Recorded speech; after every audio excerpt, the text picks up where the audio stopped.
Hello beautiful soul! Welcome back to my channel. Anak. This May Chang Ame from Japan, Kabayan Taurus. This reading is for you. Tingnan natin ang iyong unang linggo ng November 2025. Anak, sumasabay ka na ka. Maraming salamat muna sa mga subscriber, new subscriber, cross-watcher, at sa mga bagong pasok dyan. Welcome na welcome kayo sa bahay ni Ate Aimee. Salamat din sa naktaba ng puso ninyong mga comments at sa mga nagpa-personal reading. Marami pong salamat. Kung gusto nyo na energy nyo lang talaga, ang gusto nyo makuha natin, all the details para sa personal reading is in description below. Kunin mo lang ang sayo at itapon ang hindi sayo. General reading to ha. Nangyayari, or mangyayari pa lang. Use your own intuition, lawakan nyo ang inyong isipan, ano man ang gender mo, ano man ang edad mo. Lagi nyo tatandaan na kayo pa rin ang makapagpapabago ng inyong buhay. Wala sa baraha at kung kanino man, kayo lang at kayo. Okay? Pero tayong Libra, Scorpio, Leo, Cancer. Makaka-receive ka ng communication, text message, news sa taong malapit sa iyo. Pwedeng anak mo, pwedeng kapatid mo, pwedeng karelasyon mo. Ganyan. May problema. May problema. May kalungkutan. There's a burden, may kalungkutan, may big problem sa iba, sa inyo. No, sa iba sa inyo nangyari na to, sa iba nangyayari, or sa iba is mangyayari to sa mga susunod na araw. Hindi kayo pwedeng sabay-sabay na maaaring mangyari. There's a big problem, ako nakita. May burden, ako nakikita sa iyo. Pwedeng may iisipin ka na maaaring may mga kalungkutan, may mga iisipin ka na problema this time. May sinasabing babae ako nakikita sa iyo Pwedeng itong babae na to is kakausapin ka niya dahil may pinagdadaanan siya, or pwedeng magkakaroon ka ng problema sa isang babae. Pwedeng ganun. Or hindi man yung babae na to, may big problem, o may problema, o may mga alalahanin ako na nakikita sa iyo. No? And syempre, when it comes sa babae, pwedeng ikaw rin ito andin yung situation na magkakaroon. Ay, nagtataro reading kayo?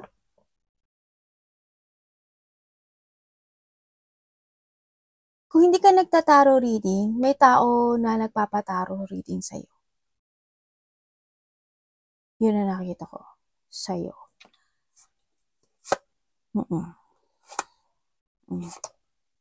Itong tao na to na in a pain situation siya. Kasi naalala ka niya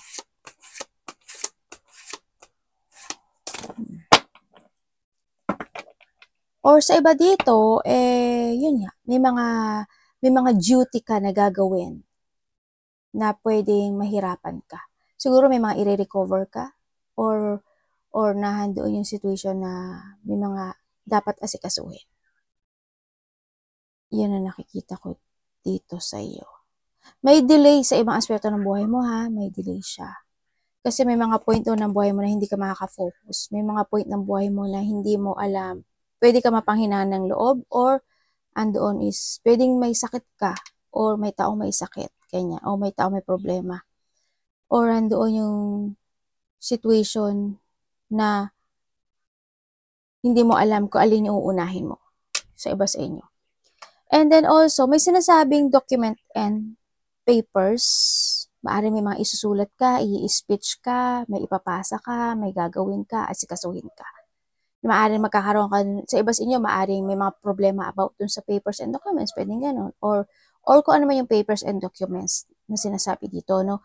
Sa nakita ko dito. There's an allies, may mga trustworthy no? May mga trust person naman ako nakikita sa'yo, and then yung pagiging loyalty, or someone is loyal, or you are loyal, ang nakikita ko dito. And then, may communication ako nakikita. Tulad ng sabi ko na, di ba? May communication ako nakikita sa iyo. Meron daw may mga positivity naman na magaganap o mangyayari, pero sa iba is delay to. Hindi naman lahat. Siguro andun din yung point na may mga, kumbaga kasi sabi ko kanina, di ba, may mga duty ka na dapat gawin. Siguro may mga bagay na kailangan mo i-progress para mag-success yun. Kasi doon sa victory and success ako nakikita. Yung positive outcome, siguro mag-focus ka para maging positive yung bagay na yun o yung sitwasyon na yun. May malalaman ka raw katotohanan or nahandoon yung situation na syempre may saya at lungkot mararamdaman. Ano ba yun? Halo-halo? Halo-halo yung feelings mo Yun na nakikita ko sa iyo. Tingnan natin. Energy ni Taurus.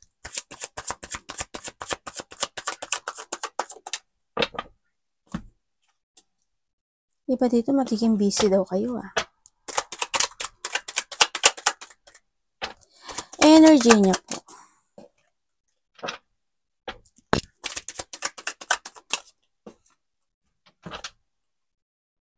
Kay energy mo, marami kang iisipin. Siguro may mga isipin ka na related sa isang tao. Ganyan. Pwedeng mga anak, kapatid, karelasyon. Yun na nakikita ko dito. Maraming tatakbo sa isipan mo. Pwede rin na magkakaroon ka ng problema pagdating sa pera. Kasi may financial problem din ako nakikita sa iyo. Yan. No? Sabi ko sa inyo palagi kayong mag-iisip in advance di ba? Lagi ko naman sinasabi sa inyo yun. Para pagka may bubunutin kayo. You need to save money. Also, ang energy mo dito is, maaaring ikaw is magbibigay ka ng payo sa isang tao or someone is magbibigay ng payo para sa iyo. Yun na nakikita ko dito sa iyo. May kakausapin ka or itong tao na ito kakausapin. Kanya. Vice versa tayo. Yun. Yan ang energy na nakita ko sa iyo. Maring isa, dalawa, o tatlo. Magkakaroon ka ng connection. Hindi ko alam kung anak mo siya Ibig sabihin, iba dito, either 5, 4, or 8 anak mo. Pwede kasi yung 8 is anak mo sa una, anak mo sa pangalawa. 8 man yan, 3 man yan, o 5 man yan. Hindi nakita ko sa ito. Tingnan natin. Ang dami mo naman anak, if ever. O pwedeng kapatid mo naman yun. Diba? Baka 5 kayo magkakapatid, o kaya 3 kayo magkakapatid, o 8 kayo magkakapatid. Pwedeng ganun.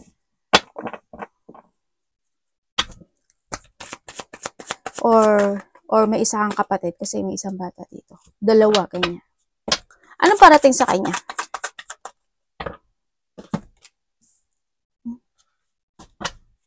About, saan po yung 5 of Pentacles?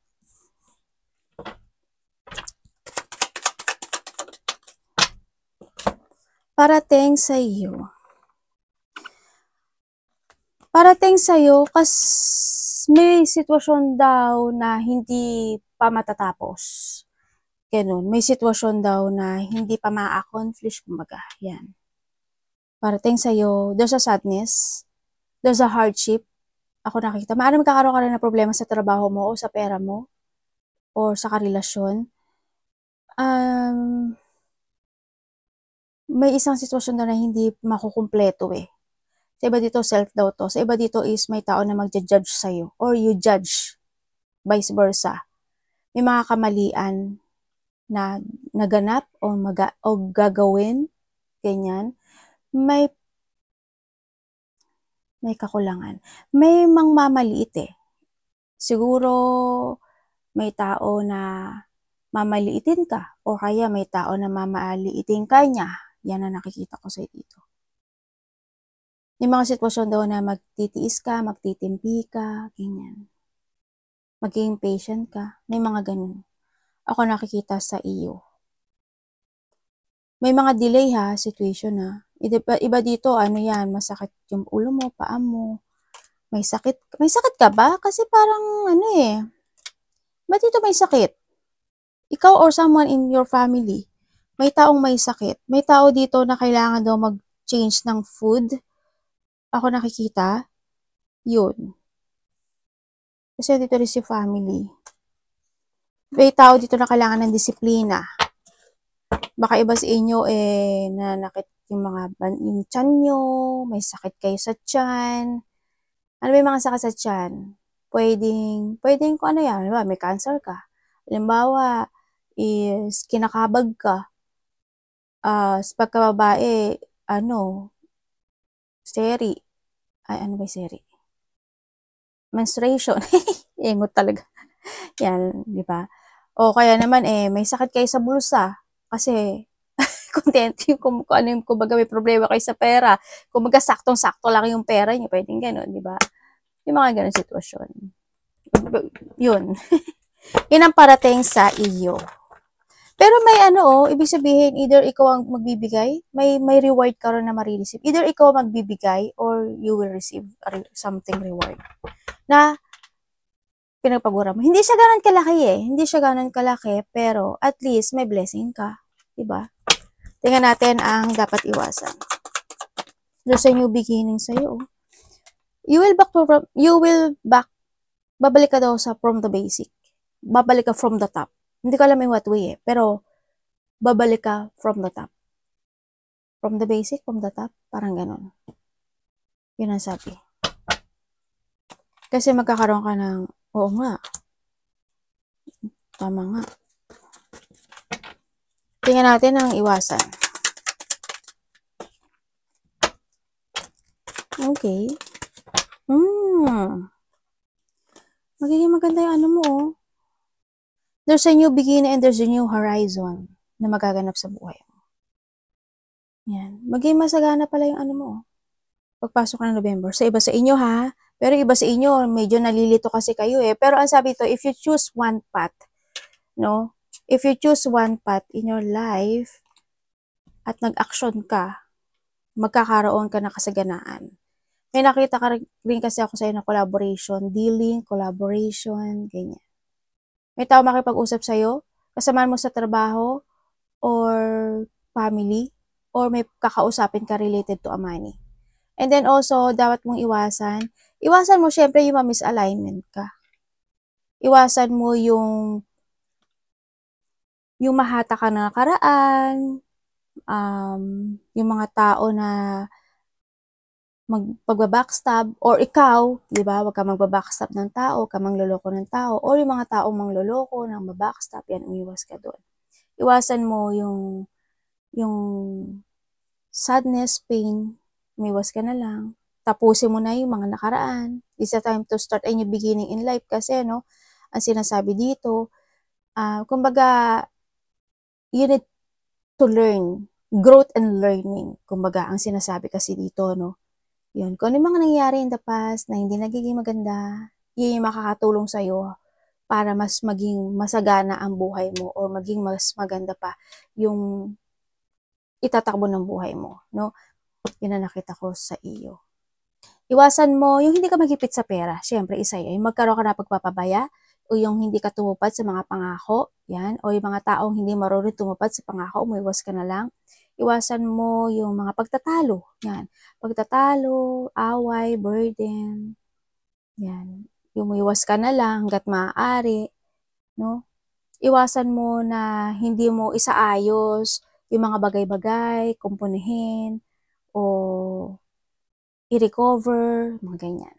You need. Tingnan natin ang love. Lapis sa lahat kapatid, anak, magulang, karelasyon, kaibigan, pamilya. Taurus. Ba ito card mo? Pumabalik. Love, Taurus.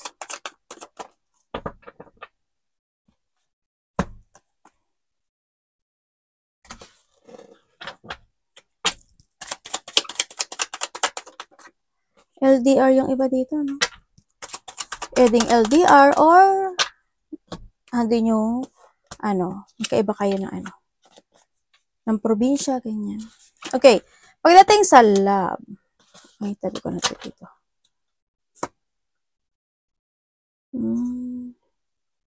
May tao palang gusto makipag-ayos, Someone want to commit. Kumbaga, Or kung nagkahiwalay kayo nito, gusto niya ng commitment uli. Or gusto niya makipag-ayos sa'yo. Hindi man siya commitment, pero gusto niya makipag-ayos. Yun ang nakikita ko dito. Gusto niya, o vice versa tayo, gusto niya ng forgiveness. Maaaring naghihintay ang isa sa inyo pa rin hanggang ngayon, no? Ako nakikita sa iyo, sa inyo, sa mga nakahiwalay ito. Sa mga magkarelasyon naman, or pwede lang ano lang din, yung nakatanaw lang, tingin-tingin. Maaaring ganun. Sa mga magkakarelasyon, kasi sa iba dito, ano na to, wala na to. Kasi meron tayong death. Kung hindi yung sitwasyon na, hindi mo inasahan na yun yung mangyayari sa kanya. Pero hindi naging patient eh. Maaaring inasahan mo na rin. Kasi parang, yung iba dito, hindi inasahan. Yung iba dito parang, mas maganda na yung magkaroon ng katahimikan. Parang ganun. Kaya hindi yung death situation sa iba. Kung kayo naman is in relationship nitong tao na to, kung kayo is relationship, actually magkaiba kayo ng ano eh. Either LDR kayo, or isa sa inyo naghihintay na ng isang, may paghihintay eh. May paghihintay na ma-accomplish yung isang bagay, isang sitwasyon in life. May hinihintay kayo pagdating sa relationship. Yun ang nakikita ko sa iyo. Yun. Kumbaga, maaring nagkakaroon ng plano, ganyan, na may mga dinidesire and manifestation kayo, no? Na hanggang ngayon, maaring hindi pa gano'n na nakokompleto yung bagay na yon, pero handun yung plano at paghihintay sa mga magkakarelasyon. Magkakaroon naman ng pagkakasunduan sa iba sa inyo, may gustong ma-achieve eh, no? Ako nakikita ito, someone want to achieve something pagdating sa relationship. Pero ba't nag-aalala yung isa? May inaalala. Isa sa inyo nag-aalala sa relasyon. O may inaalala. Yun ang nakikita ko dito. Pwede naman kung LDR kayo, baka nagpapadala ka sa kanya. Yun ang nakita ko kasi may perang involved. Yung iba. Yung iba ha.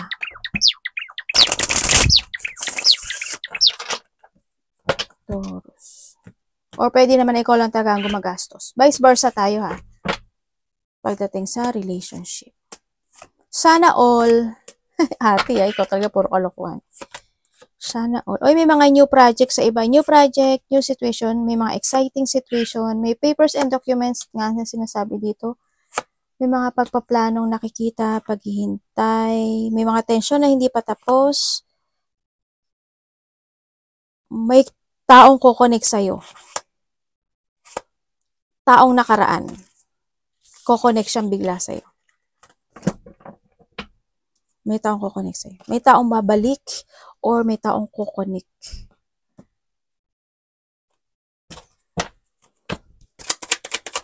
Diba dito may travel?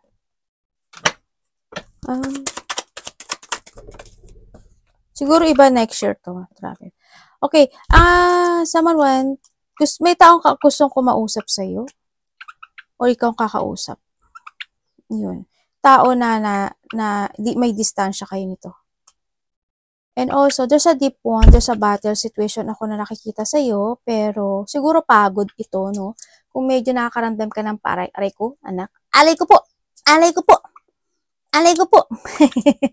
Sorry, anak.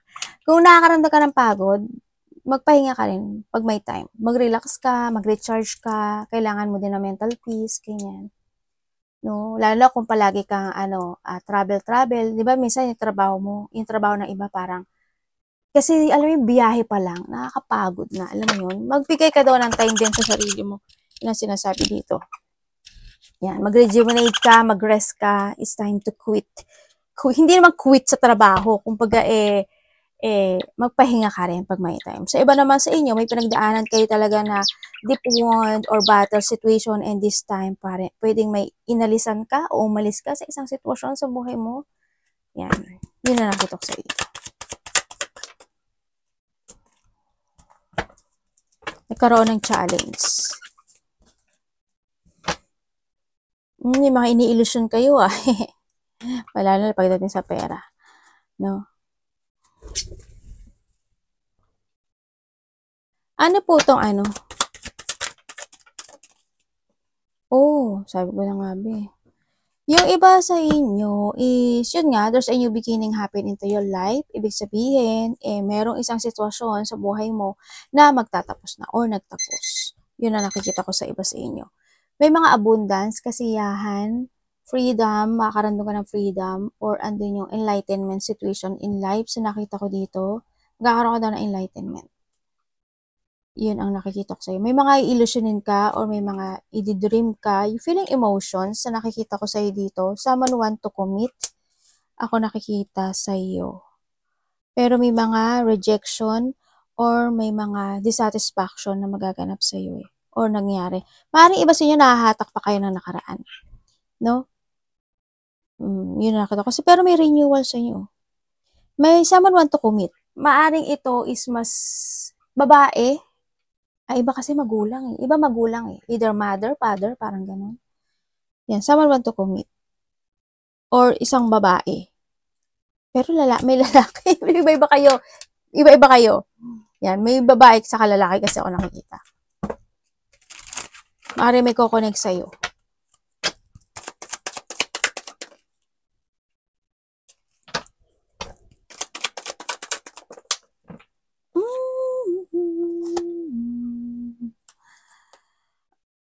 Devil to. O, diba? Alam na alam ko. Deviliano. Okay. Ay, shame. Oo nga. Hindi na ako nagkamali. Ibig sabihin, may tao na, toxic sa pamilya. May talaga, pagdating sa family, meron talagang isang, toxic. Pwedeng karelasyon mo rin to. Sa iba sa inyo, karelasyon. Pwedeng ikaw to, or pwedeng karelasyon mo. Sa iyo, ang nakikita ko sa'yo dito is may mga hinihiling ka sa buhay mo. May pag-let go no? May pag-let go ako nakita sa'yo, pero sinasabi ito sa bad timing. Maaring may nilet go ka or may ile-let go ka na pwedeng maging bad timing yun. Pwedeng ganun. May mga out of control situation ako nakita. There's a delay or cancel situation. Yung ba dito is stagnant. Ibig sabihin, kung may mga hinihiling ka o may mga inaasam ka, this time is medyo stagnant siya. Ako nakikita sa'yo ha. Mag-ingat ka na lang. And then, may mga pagpapaliban ako na nakikita sa'yo. Halimbawa, mag-a-apply ka o may a-actionan ka o may lalakarin ka, pwedeng ipagpaliban mo yun. May mga pagpapaliban ako na nakita. May mga movement na pwedeng ma-delay. Yun nga, delay and cancel. Mag-ingat ka pa rin, no? Sa nakikita ko sa'yo dito is losing something valuable sa'yo. Sa iba naman sa inyo is pwede kayong mahulugan ng mga mahalagang bagay. May pagnanakaw din ako nakikita sa iba.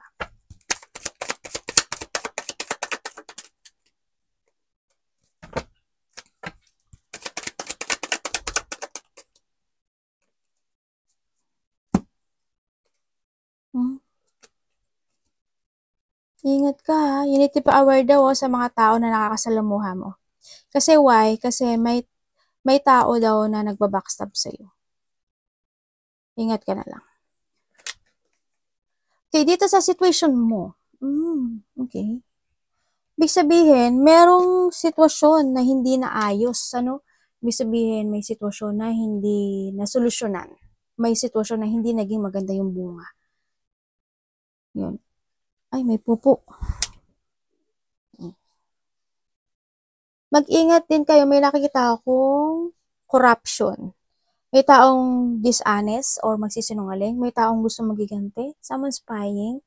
May taong magiging unfairness sa'yo. Yan. Merong... Ba't ang pangit mo Pwedeng ikaw na magiging unfair ka. Pwedeng someone is magiging unfair sa'yo. Ganyan. O sa iba naman sa inyo, may tao na mas bata sa'yo. O pwedeng ikaw ito ha, na magsisinungaling sa'yo. Pwedeng ganun. Or pwedeng itong tao na to matalas magsalita. Ganyan. Masakit magsalita or matalas or feeling niya siya yung mas marunong sa'yo. Pwedeng ganun. Yun na nakikita ko sa'yo. Kasi iba-iba kayo Hindi kayo pwede pare-pareho. Pwedeng sa iba, mas nakakatanda sa'yo. Pwedeng iba sa inyo, mas bata sa'yo. Ganun. Diba? Hindi kayo pare-pareho. Actually, may dalawang babae, may dalawang tao dito. Oh. Iba dito may third party to. Or pwedeng nagkaroon ng pagsasabay na sitwasyon. Ganyan ang nakikita ko dito. Arigato namaste. Sana hindi lahat, pero may taong gustong magigante. Arigato, or thinking about something. Paghihigante. Arigato namaste.